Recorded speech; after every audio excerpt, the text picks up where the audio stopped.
Most people begin their financial lives as employees, not because they choose dependence, but because the system gently trains them to accept it.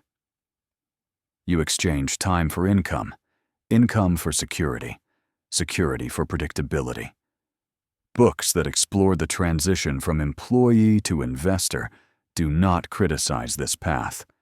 They simply reveal its limits. Wages are linear. Time is finite.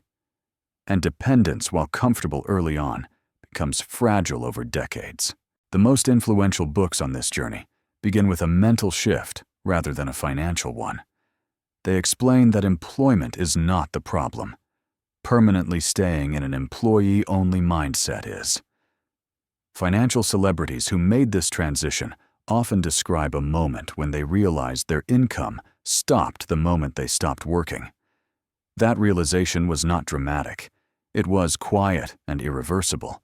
These books introduce a crucial distinction: early income versus wealth. Income is activity-based. Wealth is ownership-based. Employees are paid for participation. Investors are paid for positioning. Understanding this difference reframes every financial decision that follows. Saving is no longer just prudence. It becomes fuel. Spending is no longer just lifestyle. It becomes a trade-off against future ownership. Another recurring insight is that becoming an investor does not require quitting employment. In fact, most books emphasize the opposite. Employment is the engine that funds the transition. Stable income reduces emotional pressure, allowing better investment decisions. Financial celebrities often use their salaries not to upgrade lifestyles, but to acquire assets quietly while others consumed their earnings. Books on this topic also dismantle the myth that investing begins with markets. It begins with behavior. Cash flow awareness, margin between income and expenses, emergency buffers. Without these foundations, investing becomes speculation. These books are unromantic about this phase because skipping it leads to fragile progress. Another theme emerges around education. Employees are trained to follow instructions. Investors must learn to evaluate uncertainty. This requires a different mental muscle. Books emphasize learning how businesses make money, how risk is priced, and how incentives shape outcomes. Financial celebrities often say their real education began after formal schooling ended. Fear appears repeatedly in these narratives. Fear of loss, fear of mistakes, fear of complexity.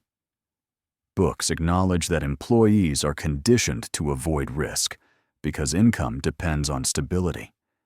Investing requires gradual exposure to uncertainty. The transition is not a leap, it is a slope.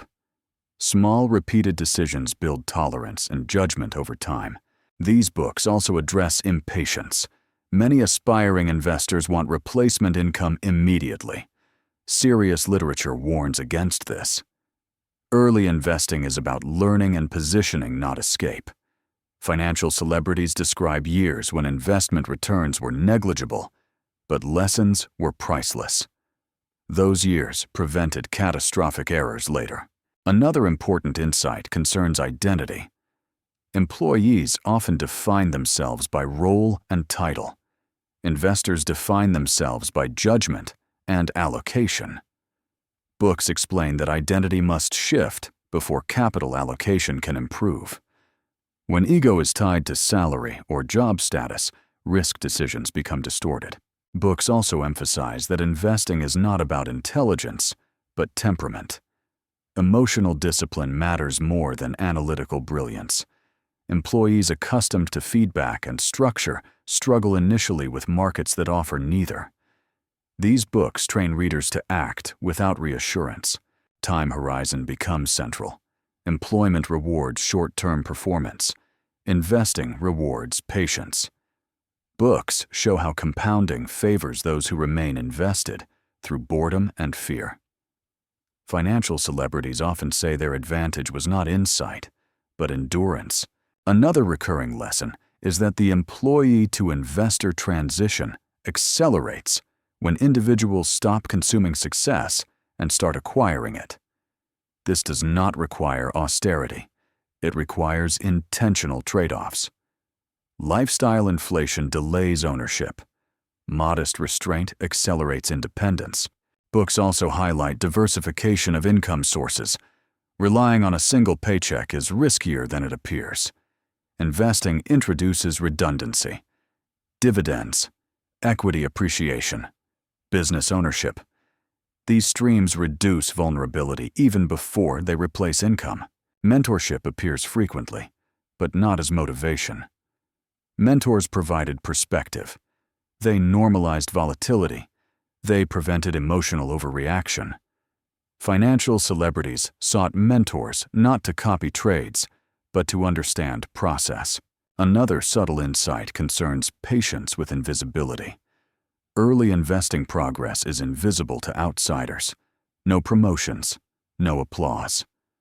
Books warn that seeking validation slows progress. The transition requires quiet consistency. As readers move deeper, investing stops feeling exotic. It becomes procedural. Allocate, rebalance, review, repeat. Wealth grows quietly. Confidence grows slowly. And this is where the story begins to narrow. Because once someone understands that employment can fund ownership rather than compete with it, fear loosens its grip. Income becomes a tool, not an identity. Work becomes optionality rather than dependency. The transition from employee to investor is not marked by a resignation letter, but by a mindset shift that compounds silently over time. Through patience, education, and deliberate allocation of capital. Like quietly crossing a bridge, most people never notice they have stepped onto.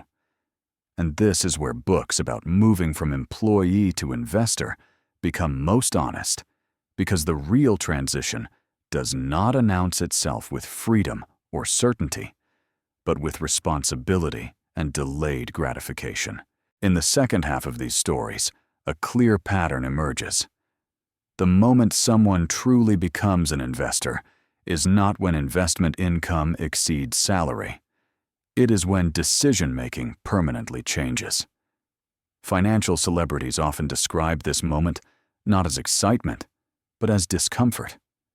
For the first time, outcomes are no longer explained by effort alone. Markets do not care how hard you worked.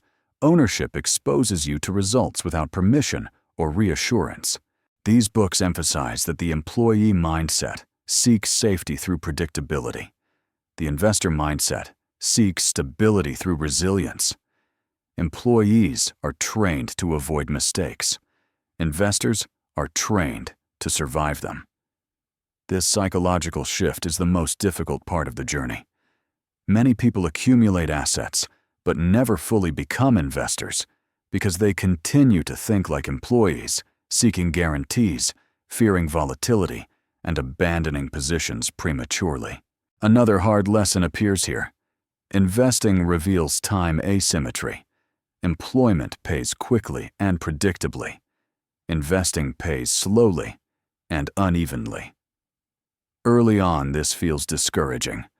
Books describe years where progress felt invisible, where portfolios moved sideways, where patience was tested relentlessly.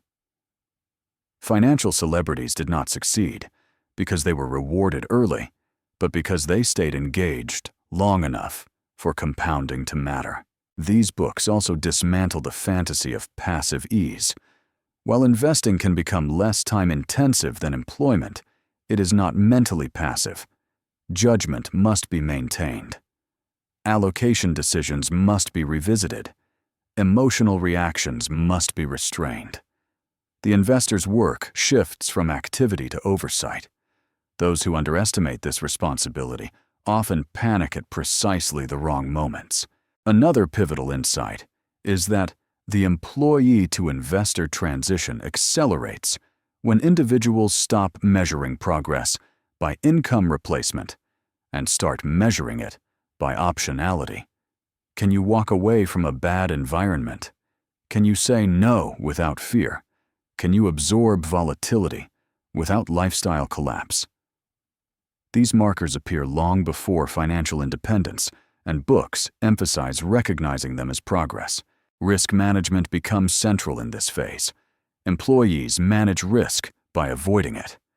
Investors manage risk by sizing it. Position sizing, diversification, and margin of safety replace the illusion of certainty. Financial celebrities often credit their survival not to brilliant picks, but to never betting more than they could afford to lose without changing behavior. Another uncomfortable realization is that investing exposes character. Greed, impatience, fear, and ego surface quickly when money is no longer tied to effort. Books describe how many people sabotage themselves not through lack of knowledge, but through emotional overreaction. The transition required learning restraint more than learning strategy. As capital grows, so does responsibility. Investors influence outcomes beyond themselves, partners, family, future generations. This awareness changes behavior. Recklessness loses appeal. Preservation gains respect. Financial celebrities often say this shift marked the moment they stopped chasing returns and started protecting systems. The books also emphasize that the transition is rarely linear. There are setbacks, drawdowns, periods of doubt. What separates those who cross fully into investor identity is not smooth progress, but the decision to stay engaged despite imperfection. Quitting resets the learning curve. Endurance compounds experience. Eventually, a quiet calm appears. Markets fluctuate, but panic subsides. Employment becomes a choice rather than a necessity. Income from work feels additive rather than essential. At this point, the investor mindset has taken root. The individual no longer needs validation from outcomes. Process becomes the anchor, and this is where the journey resolves. The path from employee to investor is not about escaping work. It is about escaping dependency on time. It is about learning to let capital work imperfectly, while you remain patient enough to guide it. Those who succeed rarely announce the moment it happens. They simply notice that their decisions feel different, that fear no longer dictates choices, that time horizons have expanded, and that ownership has quietly replaced employment as the foundation of their financial identity. If this reflection resonated with you, pause and ask yourself one question. Are your current financial decisions designed to protect your paycheck or to build ownership that can outlive it? That answer reveals where you truly stand on this path. Share what this made you reconsider. And if you want to continue exploring books and ideas that help you move from effort-based income to ownership-based wealth with clarity and patience, subscribe and stay connected. Because the most important financial transitions rarely happen in public. They happen silently through consistent decisions made when no one is watching.